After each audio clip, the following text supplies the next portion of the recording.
All right, everybody, we're back with the Combatcast. Here we are. Chevy, tell me what we got coming up.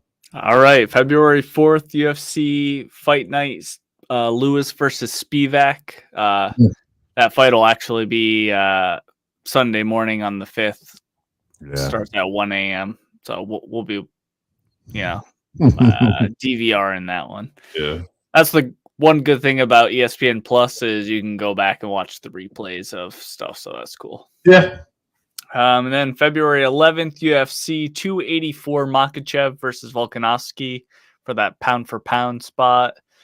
And then February 18th, UFC Fight Night, Vera versus Sandhagen. I am so excited for that card. Vera versus Sandhagen is a great fight. We are truly blessed when every time we get one of these top bantamweight fights.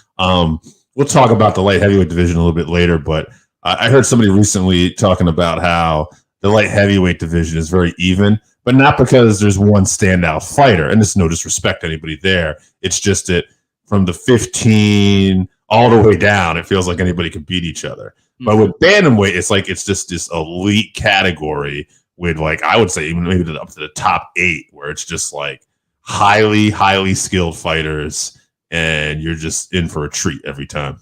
Yeah, it's a very exciting division for sure. Yeah. All right, let's start the show off with some news. What do you want to do your fight announcements first? We could do that. I was still sharing one more thing here. So let's get to the fight announcements. I got a couple fights that I want to talk about. First one, UFC 285, March 4th, which is looking like an outstanding card more and more. Jalen Turner versus Dan Hooker announced. How about that? What do you think about that one? Great matchup. Two very long, rangy guys. I posted this in our group chat, but that is the card that John Jones will be on, I believe, right? Yeah. And Dan Hooker and John Jones have some heat, so maybe we'll get some press conference shenanigans and some back and forth between them because Dan Hooker can talk, so I'm excited for that. But the fight is a great matchup for sure. Yeah, and then UFC 287 all the way out April 8th. We're booking fights for that too. Kelvin Gastelum, we were talking about him last week. He's a favorite of ours. Against another guy who's really grown on me too, Chris Curtis. I like this fight a lot because I feel like both are really game, and this is an important fight for both of them. I don't see at this point either one necessarily going to be a champion at that weight class. I don't think. I could always be wrong. You never know what strides a fighter can make, but I just feel like these are going to be two guys that are going to be around, and who's going to take that step here? Yeah, similar skill set between these two guys too. Both, boxing heavy games. So I'm definitely excited for that one. It's a good matchup. That'll be a fun fight for the fans, definitely. Yeah, no doubt. And that's about it for fight. I think there's plenty of more fights that keep getting announced. I think I'm forgetting one that's slipping my mind. We didn't talk about. Merab recently got announced for a fight too, I think, somewhere. Oh, against Jan, right? Yeah, against Jan. And I think Gaethje and Fiziev. I don't know if that's official, but I know that's one that they're working on too. That'll be super exciting fight. But Merab, like, what do you think about that one? I feel like that's a very interesting fight because I think Jan. I was amazed at how well O'Malley did against him. Even though, like, a lot of people thought Jan won that fight, I was still amazed at the performance of O'Malley in that. But it took nothing away from Jan to me. Like, to me, Jan is still arguably, he could win the title. Like, he's shown that, he's that good. But Merab has, like, really been ragdolling people lately. So I feel like this is the most interesting matchup here. Yeah, this is the toughest matchup for Merab for sure. I feel like he ragdolls almost everyone at the top other than Aljo. And obviously, I don't think we're going to see that fight. So super tough fight for him. Tough fight for Peter Yan, too, though. I mean, they're not doing him any favors after these, close decisions or problems he's having with getting these wins. So there are no easy fights in the UFC, but he seems to be having a particularly tough time. Yeah. Oh, no doubt. No doubt. What else do we got in the news here? So Luke Rockhold was released from the UFC after ending his short retirement. Obviously in his last fight, against Borachina. Paulo Costa, he had that crazy fight where he came back at the end, but he announced his retirement, and he decided he still wanted to fight, but he wants to fight somewhere else than the UFC. I know that he's talked about going and doing some boxing matches, maybe. I think he's just looking for money fights at this point. Yeah, it's interesting that a lot of these guys are looking for boxing matches. That is not where I would want to see Rockhold personally. I thought he looked really good against Costa in his last fight, but at the same time, I thought it was his wrestling that kind of kept him in that fight a lot. But hey, if he can make some money, if he can get a favorable matchup, you never know. But it's not like I don't really. If Rockhold was going to stay around, I'd like to see him in another like company, like a PFL or a Bellator. Lend some credibility with his name value there and see what he could do. Yeah, it might not be a bad shout to try to go, risk it for that $1 million prize in PFL, but I'm not sure. I don't see where he's gonna excel anywhere. He has been 1 foot in, 1 foot out for a long time, and this isn't really a sport that you can do that. So obviously he still has a love for it, seeing as how he doesn't need the money. He's a model, a successful Ralph Lauren model. So he just likes fighting people, I guess. So shout out to him. I respect that, but hopefully he does well wherever he ends up, and we'll be keeping an eye out for him. Next piece of news, former UFC fighter Sage Northcutt is making his return after a 4-year layoff in one championship. He got his face smashed up by Cosmo in his one championship debut, and hasn't fought since. It's been 4 years. Yeah, we'll see what he's been doing. Hopefully training, hopefully working on skill sets. I mean, he was a really nice kid and a really hard worker. He seemed a little outmatched in certain scenarios. He got pushed a little too early, but I think he made decent money because I think of who he was, and I think he had a good management team. I think his family was always behind him too, and were involved. So we'll see how this goes. I mean, taking 4 years off after that beating that he got isn't the worst thing in the world, but what have you been doing for 4 years, and what kind of matchup does he get out of the gate would be my concern. Right. That's a lot of time to improve. But I agree with you. It's going to be very dependent on the matchup that he gets. We don't know a lot of these one championship fighters, but we know a lot of them are killers, even though we don't know who they are. So, and they don't usually like matching up former UFC guys with favorable matchups. They like, I think, some of the builds their brand. Yeah, exactly. We beat former UFC. Yeah, some guy you don't know beating the shit out of a former UFC fighter. So, right. Yeah, Sage has had a tough go.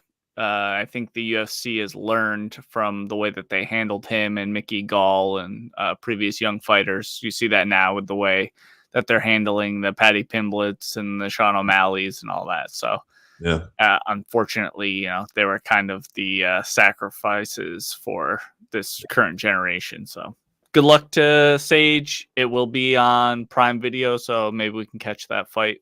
Yeah, I hope he does well. I like the kid.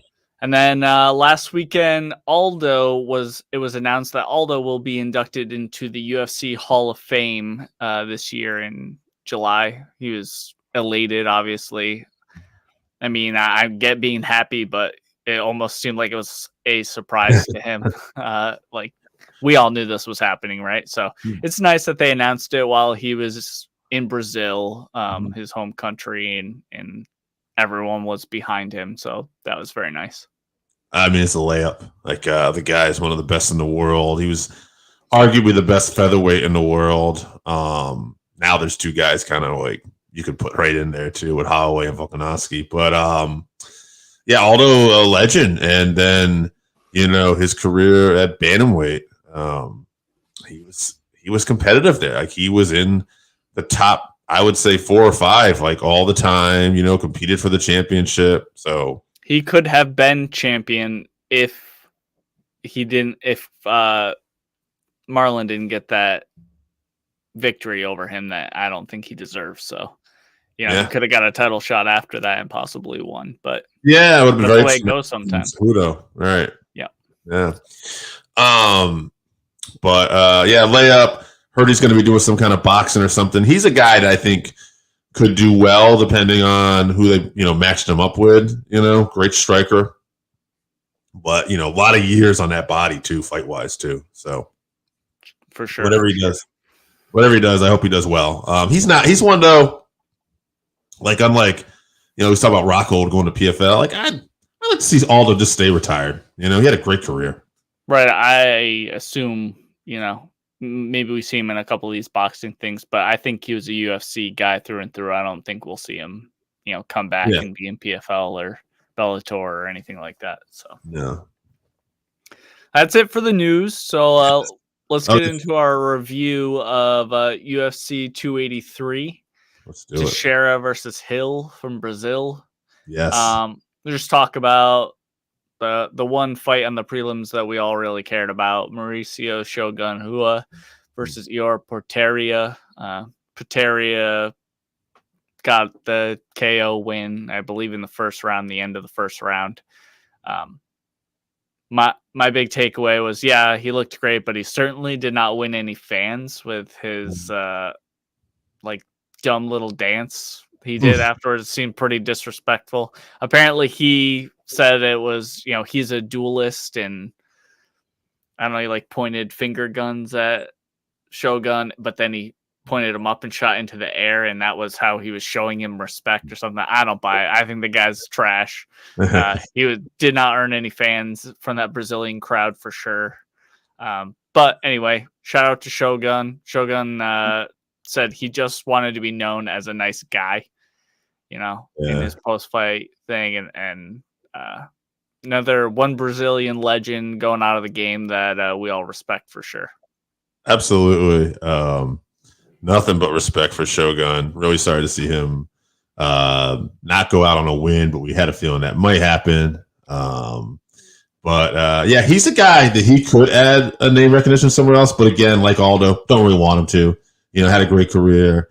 Time to call it. And he could always add more to the sport by just being a trainer or being involved in some other capacity.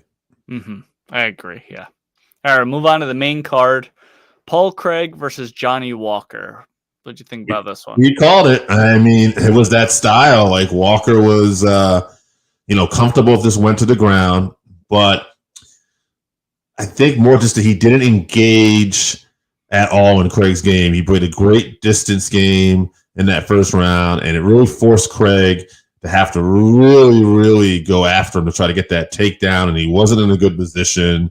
He's going for that leg, and he just left his head open completely.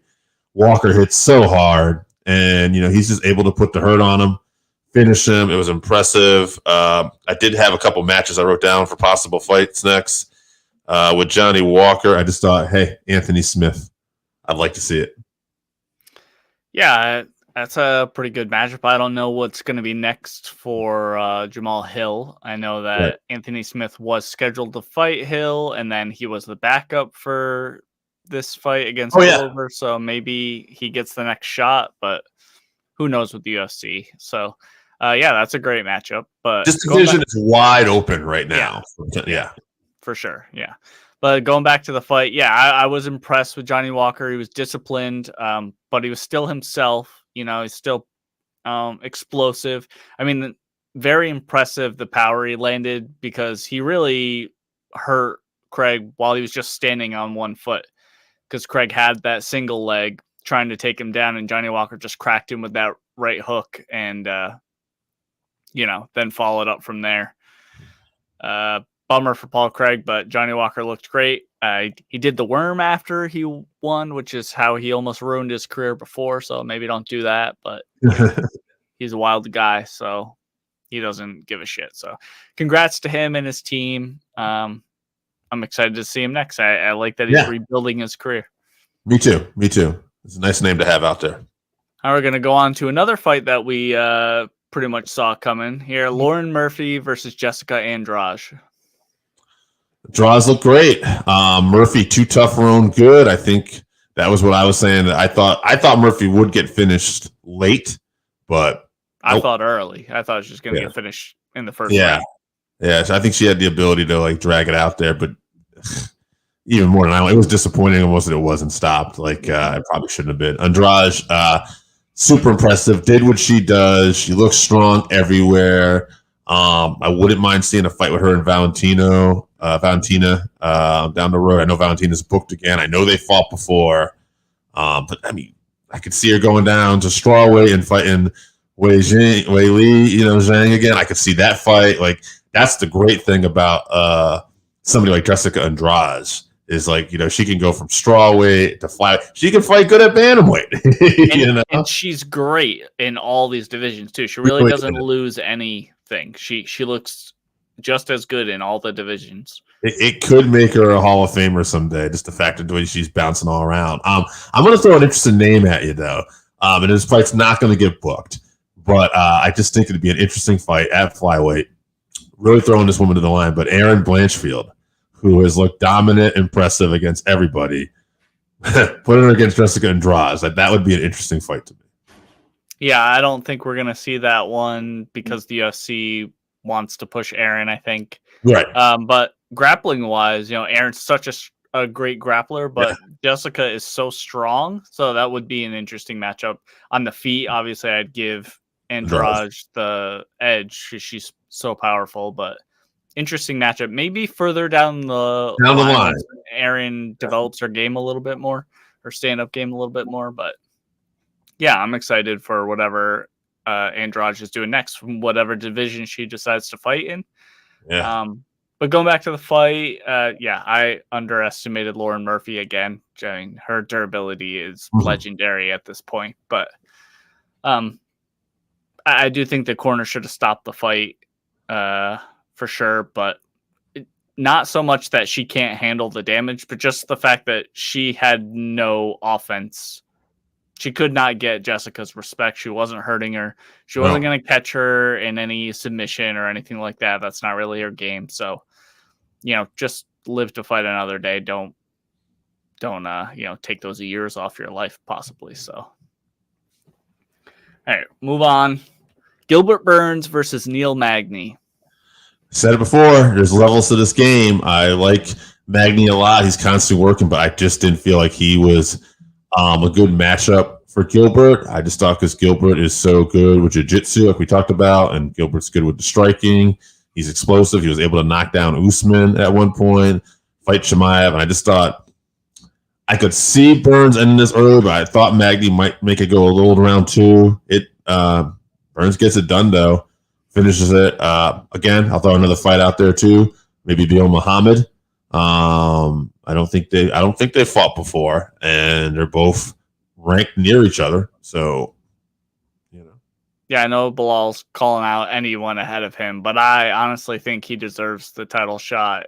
Yeah, especially if Leon Edwards wins, because they had fought before, and Leon poked him in the eye, which he caused the foul in the fight to end, and somehow he got treated like he won. So.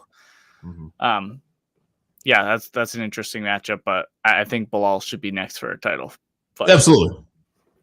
But I was glad to see that Gilbert fought intelligently. I said if he went out there and used his grappling, this was going to be a short night for Neil Magny, and that's what he did. I mean, it's just a bad matchup for Neil. With Gilbert's grappling sophistication, that's really Neil's weakness. So. Good on Gilbert. I know he's hunting a title shot, or I think a matchup versus Masvidal would be good. I know that fight was in talks too. He called out Colby Covington. Yeah, Colby's gone dark. We don't know what's going on with him. So Gilbert's an interesting guy because he doesn't necessarily have that high name recognition that a Masvidal or Covington probably wants to fight, but and he's too dangerous for. He's very dangerous. Level. That's what it is. Yeah, he's very capable of beating all those guys. So yeah, actually, I would favor him over Masvidal. Colby, we haven't seen Colby in a little while. For that reason, I might even slightly give the nod to Gilbert. But that's a real. When you look at the fights that they both had with Usman, Kobe had wars and took Usman to the limit more than anyone. Gilbert, though, was the guy who knocked him down a couple times before getting caught and then had that war. I'm just saying it's an interesting matchup. Gilbert's better off his back, too. Right. So, and he's powerful on the feet. Yeah. So I think he can handle Colby. That's a good matchup. Yeah. It's a very good matchup. So, all right. We'll move on to our first championship bout of the night. It was Davison Figueiredo versus Brandon Moreno 4.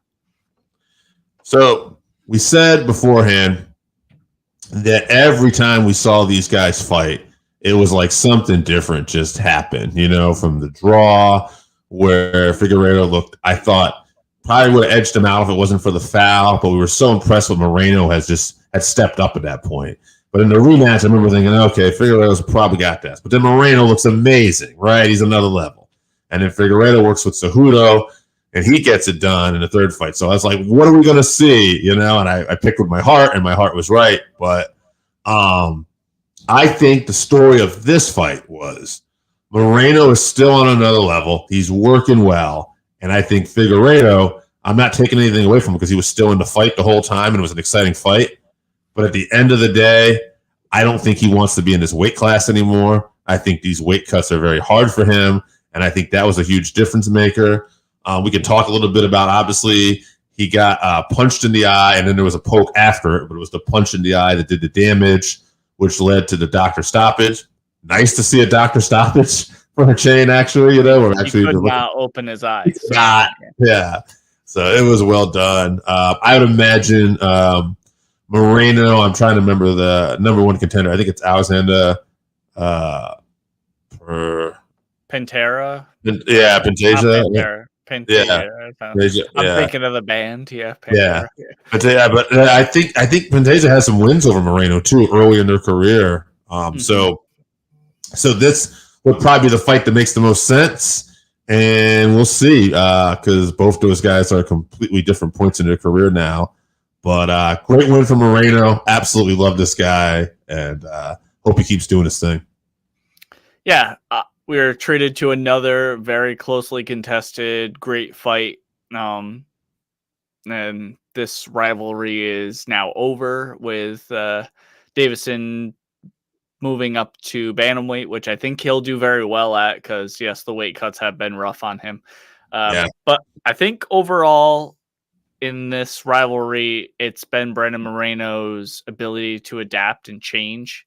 Don't forget he had to change camps because he was a Glory MMA guy, which, obviously James Krause ruined that whole gym. Everyone had to leave that gym that fights in the UFC or they're not allowed to compete, which did not happen very long ago. That was during his fight camp for sure. So, he adjusted to that. I saw technically somebody was commenting that he circled to his right, which kept him away from Davison's power this entire fight, which, obviously is huge because that's Davison's win condition, is his KO punching. So, congrats to Brandon. Flyweight, the hold on the flyweight division has been released. We can see some new blood up there now, and I'm excited to see Davison at bantamweight. Absolutely, and I just want to one more thing on this fight because you mentioned it, like Krause not being in his corner. Like I don't think that got enough attention in retrospect. Like it kind of slipped my mind too, and like wow, like to totally have your camp change on you and put on that kind of performance. Again, can't say enough good things about this kid. Yeah, he's great. All right. And our final fight of the night, Glover Teixeira versus Jamal Hill for the light heavyweight title.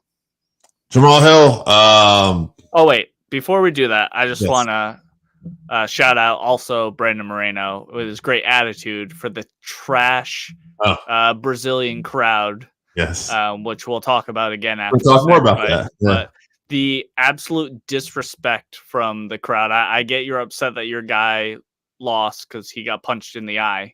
But to throw trash and garbage all over, these gladiators is embarrassing. It's so disrespectful. I can't believe that it. Moreno handled it like a champ too. Yeah, and of course, his attitude, he's smiling, laughing, he's running back there, but just I'm at a loss of words. It's disgusting behavior. So, but yes, Jamal Hill, Glover Teixeira.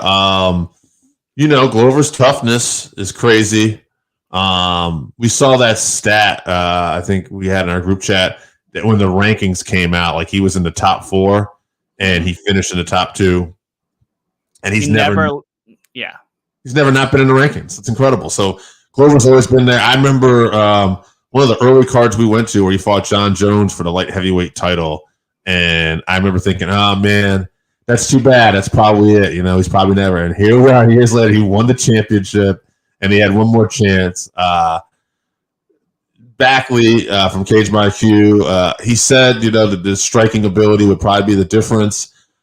I also think it was the fact that Jamal Hill's takedown defense too, played a big part in this. His ability to get up when he got taken down was very impressive. I did not think that was going to be.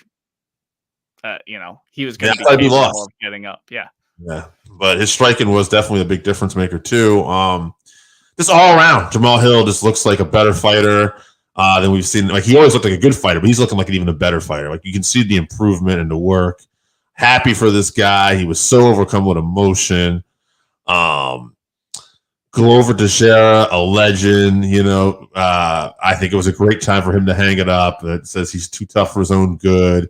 He wants to, dedicate time to Alex Pereira, and I think that's awesome. He comes out with that speech that, I don't want this crowd, which there wasn't much left of that crowd. They knew it wasn't going to win, so they just left. Another reason they're trash. Brazilian legend Glover Teixeira retiring. They all run out of the arena and don't observe his speech. So trash. But I thought that Glover, saying he's don't make it a point, don't throw trash at this man. We're going to walk out together. Super cool.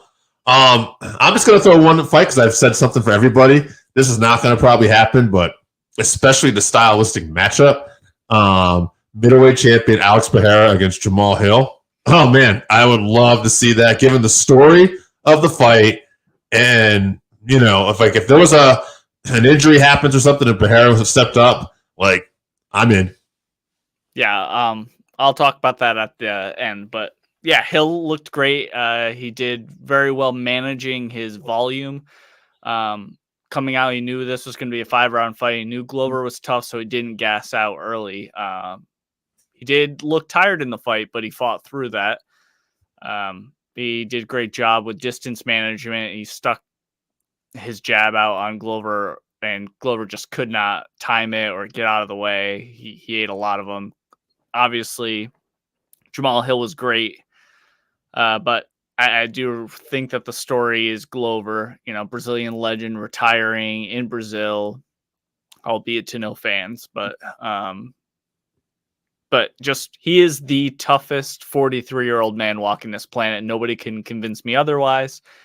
Just the way his face was all cut up, that cut that was over his eye from that knee. And the fact that, he basically waved the doctor off, said, no, I'm fine. I can see, get out. And then waved Hill on. Just a great ambassador and representative of mixed martial arts. And, it was a little bit unfair. We didn't really even get to see Glover in his prime, right? Because he had, those visa issues and couldn't make it into the U.S. from Brazil early on in his career when he was a killer. But he, like you said, stayed in the rankings his entire UFC career, which is no easy feat, especially in the light heavyweight division. So props to him. And I think he'll do a great job being a coach, especially to Alex Pereira. So with that being said, I do like the idea of that Pereira and Hill matchup, because just the way when they were, doing their post-fight speeches, the way that Pereira was looking at Hill, he wanted to devour him right there. And when you're looking at them, they're the same size. So I think it it would be better for Pereira because I don't think if he comes up against a wrestler in the middleweight division, he's going to be in trouble for sure. So this is going to be a big money fight for him. I don't see his career being super long unless, he makes leaps and bounds with Glover. But I think that's a great matchup. If Hill doesn't want to do that, he's got other very tough matchups. I am very high on him, but I would say, Ankalaev's grappling's tough for him. Yuri all around is a tough fight. And not that he can't win those, because he definitely can, but they're just harder fights. I think a fight against Pereira is best for him as well. Stylistically, it's a great fight too. Also, John Hackelman, Glover Teixeira's corner, he was the one guy that wanted to stop the fight. Hats off to that guy, and hats off. He actually said on social media, he said, "I'm kind of glad they didn't stop it. I was outvoted because it worked out the way it did, and I know those guys wouldn't have been happy. But yes, I'm a known stopper, and I would have stopped it in round 3. So all around gracious about everything and has the fighter's best interests. I just thought, shout out to that guy. Right, you can't hate him for that. He has, he probably loves Glover and has his best interests in his heart. So, he's Chuck Liddell's guy. I think we need more of that in our sport for sure. Yeah. He wanted to go out with Chuck Liddell, I think, in Chuck Liddell's last fight with Tito. I think he was like, no. Right. Yeah, no. He doesn't support you. You're done at this point. So yeah. So I know we've already gone a little longer. These UFC reviews after the pay-per-view always go a little longer, but we promised you some MMA Jeopardy, so let's do it, man. Yeah, we'll cruise through some MMA Jeopardy. All right. You want to go first? Sure, I'll go first. You'll notice you can't read all of these, so it goes. The categories are heavyweight, and then wrestling, then light heavyweight, and then Mike Perry. That's an entire category, and then women's MMA is this last one that you can't see. Yep. Absolutely. So I will start with women's MMA for 200. The year the first women's UFC fight was held. Oh, shoot, I don't know this. I'll say 2012. I'm going to say 2013. Let's see if I steal it. 2013. Okay, that's for Dave. I knew that one. Yeah, I knew it was somewhere around there. I remember that card because they ended up being the main event, I believe, too. All right. Let's keep this category. Let's go all the way to 500 for women's MMA. This former UFC women's bantamweight champion is also vice president of ONE FC. This might be a little bit older. A little older. This has got to be. I remember who worked for them. It was Tate, Misha Tate, right? Yeah. Let's go to Misha Tate. Yep. Yeah. Okay. Cool. 500. Starting off good, Dave. Starting off good. All right. I'm gonna go with light heavyweight for 500. All right. This fighter became the third tough winner to attain a UFC belt. Light heavyweight tough. Heavyweight. Huh. Man, I didn't watch Ultimate Fighter until like season 10, and then I didn't watch any until like Yair Rodriguez is tough. Yeah, light heavyweight has me perplexed here. I'm trying to think of the people that were in there. I mean, all right, so champs we've had John Jones recently. I'll say, I don't know. I'm just gonna say Shogun. I don't know any. I don't know who was on tough. Let me put out a steal there. I'll go. Well, Shogun came from Pride, so it wouldn't be that. Michael Bisping, because even though the category is light heavyweight, he might have competed on tough as light heavyweight. That's light heavyweight. Okay. Yeah. Rashad Evans. I forgot he was a person. Yep. That's right. Because he's been gone for a while. All right. Okay. On the board. All right. I will do. I'll do heavyweight for 500. Brandon Couture served as a soldier in this branch of military. I'll go Army. I'll say Marines just to be different. Okay. It was the Army. Oh my goodness. Yeah. All right, I'm falling behind here. I'll do wrestling for 500. The year Brock Lesnar made his UFC debut, 2007. I'll go 2008, but it's around that time period. I think you're right. 2008. Oh my goodness, Dave, you're smashing me. Oh shit! I didn't know that one. I thought you were right. I knew it was that time period though, so I was like, it wasn't 06. All right, what do you got? I don't know dick about Mike Perry. So let's go women's MMA for 400. Miesha Tate and Kat Zingano fought on the season finale of this season of Tough. I think it was 17. I actually watched this season. That's why. I'll say 15 because I don't know. 17. All right, Dave, you're killing me. I'll go Mike Perry for 500. There you go. The answer Mike Perry gave reporter Ariel Hawani when asked why his nickname is Platinum. I don't know. I don't watch Ariel's show. I've seen Ariel's show before, but I don't know this. Credit cards? I'll say something about a grill because he had a grill or something. I hope you're right. Be like Mike Tyson with twice the skills. That doesn't make any sense. So classic Mike Perry. Oh, well, he's iron. Yeah. Like platinum. All right. Stupid. All right. I'll be happy if I get one of these right at this point. I'll go wrestling 400. The amount of times Daniel Cormier competed in the Olympics. I actually just recently heard this. It didn't make sense to me, but I'll go with it. I didn't think he could do this, but 6. He's a 6-time Olympian. Someone told me. I'll say 2. That's what I would have thought. But what 6? Okay. 6. I heard this recently. Yeah. All right. I will do. I just got to get some points here. I'll do women's MMA for 300. Yep. This fighter became the first strawweight women's champion after defeating Rose Namajunas. That would be Carla Esparza.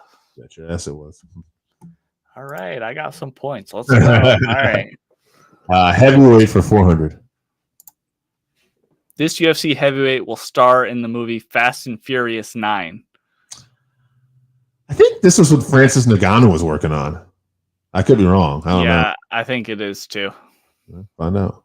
Yep, Francis. Ooh. All right. I'll do wrestling for 300.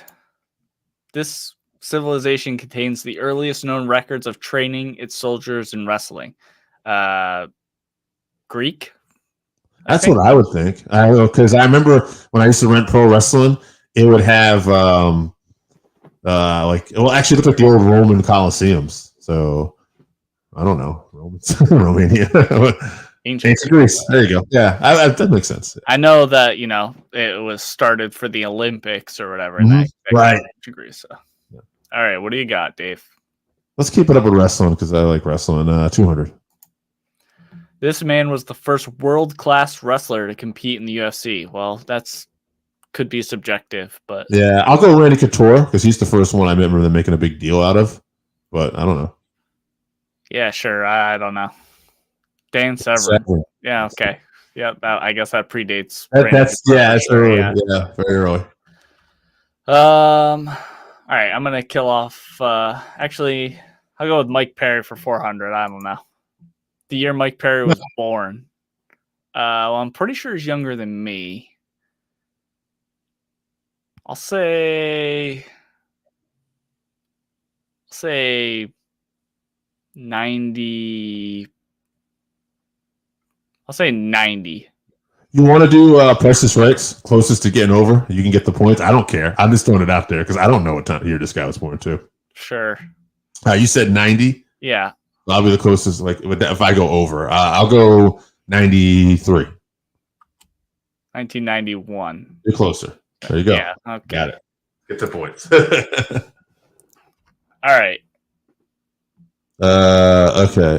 Let's go heavyweight 300. This UFC heavyweight holds the record for most KOs in UFC history. Is it Derek Lewis? I believe it is Derek Lewis.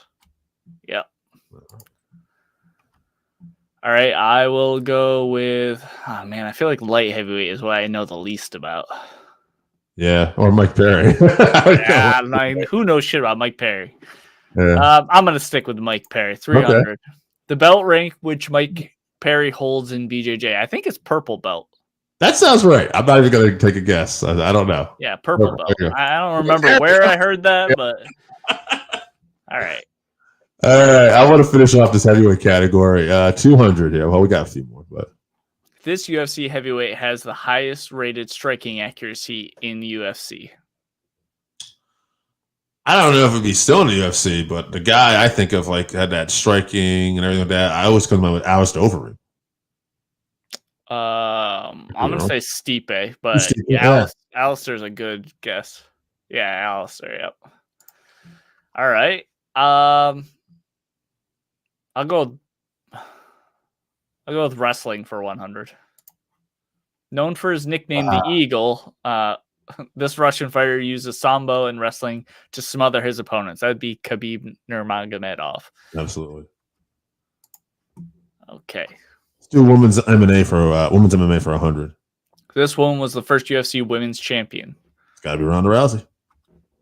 Yeah. Spelled her name wrong, but yeah. All right. I'll do light heavyweight for 400. Randy Couture became the first UFC champion to win titles in 2 different divisions when he defeated this man. Old school. I'll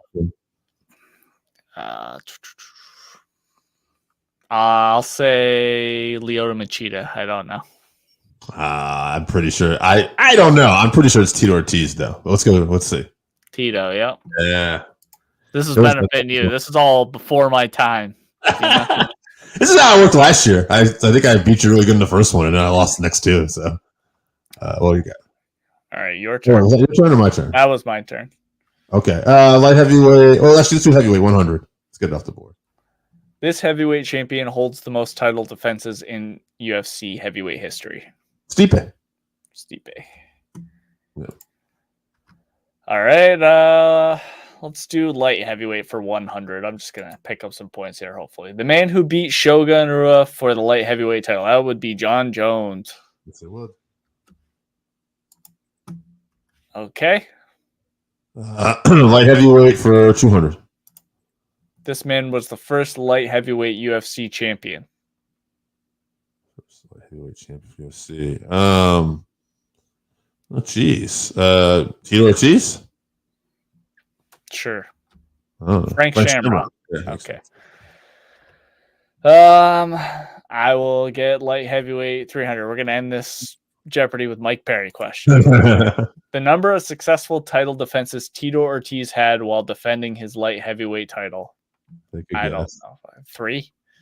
I think he had quite a few because I think Jones broke his record at one point. Jones ended up breaking his record, obviously. I am so late into MMA that I think of Tito Ortiz as a joke. So he had a record for title defenses. He did, yeah. I want to say it was 5 or 6. I'll go 5. 5. Hot damn, Dave. All right. 100 or 200 for Mike Perry. 200. The advice Mike Perry gave to children after winning his fight against Santiago Ponzinibbio. Go to school? Yeah, stay in school. I'll say don't do drugs. Okay. Don't get tattoos on one's face. Okay. Okay.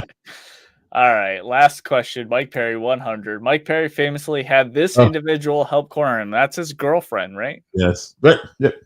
Yep. Okay. All right. I did a little better at the end, but you really killed it, Dave. You really killed it. I got those 500s early. A lot of good guesses too, and you're like, I don't know, 5, and then that was the answer. So I knew it was 5 or 6 because John Jones had surpassed him at one point, but I couldn't remember if it was Jones that got 6 or Tito already had 6. And for some reason, I leaned towards it was John, and so yeah. The only one I was like a super good guess was oh God. I mean, I didn't know Randy Couture was in the Army. That's a guess too. I was like, yeah, it could have been Marines, but whatever. All right, that is our MMA Jeopardy. All right. Well, that's it. So next week. Hold on, I put take the thing off the screen first. Oh, yeah, sorry. Let's remove that. Bum. All right. So next week, February 4th, UFC Fight Night, Lewis versus Spivak, even though the card starts at 1 a.m. on February 5th. The main event does. So February 11th, UFC 284, Makhachev versus Volkanovski. We are quickly coming up to UFC 300, my friend. That will be an exciting time. Looking forward to what card they're going to try to put together for that. So that's going to be next year still, though, right? Mm-hmm. Okay. And then February 18th, UFC Fight Night, Vera versus Sandhagen. I'm excited for that one, and I'm excited that it's going to be in the Apex, so it'll be a bit quieter. We get to hear, the corners and stuff, because certain fights I really like to hear the corners input. So I'm excited for that. Man. Yep. But not everything. Not everything. I don't want to see a Conor fight in the Apex. Sure. I don't want to see Sean O'Malley fight in the Apex. I don't want to see Izzy fight in the Apex. All these, big, fan. You like having the fight nights there for the most part, unless it's a big fight night. Yeah. If we're not going for an aura or whatever, an atmosphere, I like the technical aspects of the fights that happen in the Apex. I agree. All right. That's all we have. No, that's all we got. All right. I'm excited for 284 coming up. I think that's absolutely positively going to decide probably who's the best pound for pound fighter in the world. And I don't know if it's going to get truly looked at that, but it really is quite the argument. But yeah, we'll get there in a couple weeks. Until then, guys, it's been another fun episode. Chevy, you're a worthy opponent as always, because you still trashed me twice too. So we're actually tied for the all-time record with each other now. And we were saying before, unless they start coming up with more Jeopardy games, we might not have too many more of these anyway. So. Yeah. So all right, guys, thanks for tuning in. And until next time, we'll see you.